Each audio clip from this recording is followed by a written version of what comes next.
Let's see our next topic, Lenz law. It was given by the German scientist Heinrich Lenz.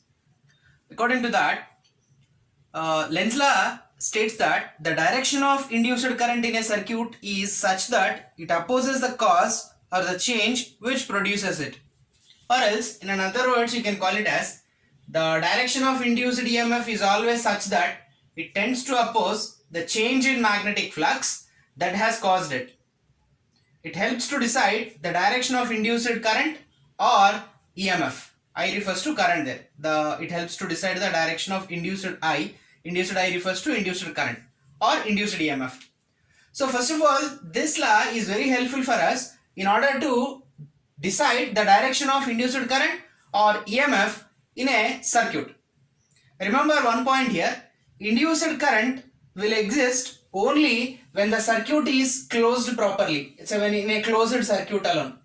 While induced EMF will exist whether circuit is closed or not.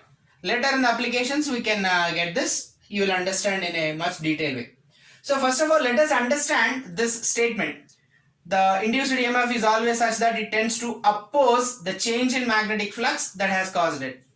So first of all, let us understand this, which means if the magnetic flux linked with a closed circuit increases, the induced current flows in such a direction so as to create a magnetic flux in the opposite direction of the original magnetic flux. So confusing, isn't it?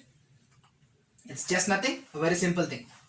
Imagine we have a magnet, there is a coil, okay, just like this. Suppose you are going to bring this magnet close to the coil. What happens? The flux associated with this coil will cut more number of lengths through this coil, right? Through this magnet. So the flux associated with this magnet will increase there. So as there is an increment in the flux, obviously there will be an EMF. That's it, right?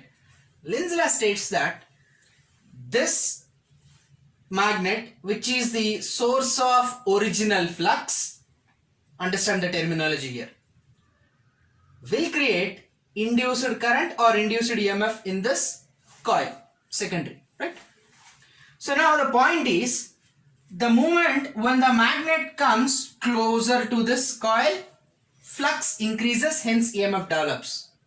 That's true. But the direction of the current or the induced EMF will be in such a way that this coil or the current in this coil will be in such a way that opposing the original flux. What the original flux is going to be here? It's going to increase, right? But this flux or this current which creates a flux in such a way that to oppose this increasing flux, which means this magnet is trying to increase the flux, right? Then the current will develop in the coil in such a way that it opposes the growth or the increment of the flux because of this magnet. Thus, obviously, in an anti-clockwise direction it will develop. Which means, what do you mean by anti-clockwise direction? This is right, the face of the coil, right? So, what do you mean by anti-clockwise direction current? The face of the coil towards the magnet side will be nothing but have like a north pole. We have already seen in the previous chapter, right? Face of the coil, how it will behave when the current is clockwise direction and anti-clockwise direction. If it is anti-clockwise direction, it will be north pole. If it is clockwise direction, south pole. We have already seen that, right? So here, the current which developed here is in anti-clockwise direction, and thus the face of the coil facing the magnet will behave like a north pole. You can ask me that, sir, why it should be like a north pole? Why it can't be a clockwise and hence why it can't be a south? Imagine like as it is increasing, right? So the flux because of this magnet which is increasing should be reduced. So now see here, this is what, right? Now the flux associated with this will oppose. Now what is the polarity here? North and south. What happens between these two? Face of the coil is also north. The pole which is close to the coil is also north. Hence there will be a repulsion.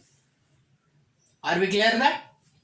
The motion of the magnet increases the flux through the coil.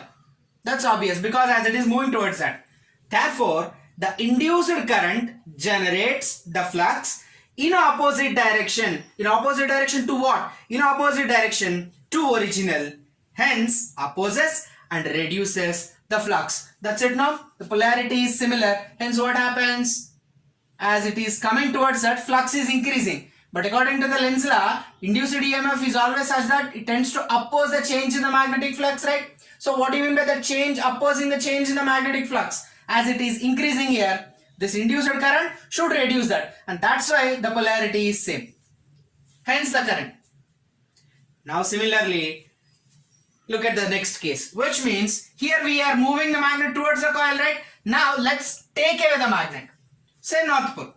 Here we are moving towards that. Here it is. Now what happens? The magnet is moving away. What happens when the magnet moves away? The flux associated with this coil will reduce. That's it, right? But according to the Lenz law, the EMF should always oppose that. So this induced current should increase that. That's it, right? As the magnet is moving away, flux is reducing. But induced current should oppose this cause. Hence, what there should happen? This induced current should create a magnetic flux in order to increase that. Thus, the motion of the magnet decreases the flux through the coil. That's obvious. Therefore, the induced current generates the flux in same direction to the original. Thus, opposes and increases flux.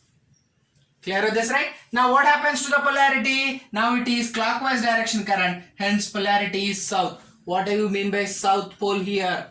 This north pole will be attracted to this. When it comes closer, obviously it increases, right? That's what the sense here. Are we clear with this? So whenever the increment in the flux happens, it opposes the direction.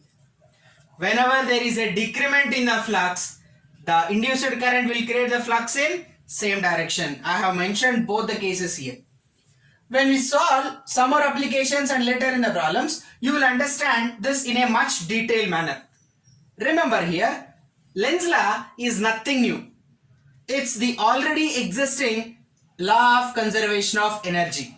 Now let us understand how Lenz law is a consequence of law of conservation of energy. Are we clear with this? So just I am going to remind the statement once again. The direction of the induced EMF is always such that it tends to oppose the change in magnetic flux that has caused it. Are we clear with this? Now let's see the Lenz law and how it is very similar to the law of conservation of energy.